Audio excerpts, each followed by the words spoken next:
Holky, ženy, zatoužili jste někdy stát se ženou 3.0? Já rozhodně ano a vy už nejspíš také. Žena 3.0 je žena, která zůstává nohama na zemi v naší moderní době a přitom nezapomíná nahlížet do své nejzákladnější podstaty.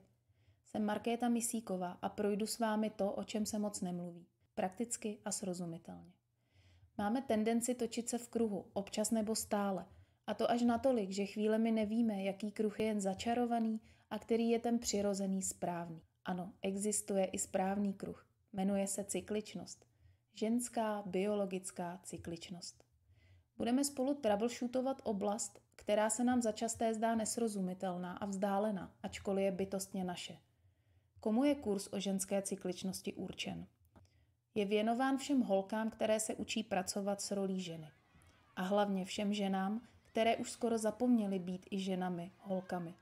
Co to ve vás vyvolává? Chcete se také stát ženou 3.0? Zvu vás na příjemně dlouhý, příjemný online program. Těším se na vás.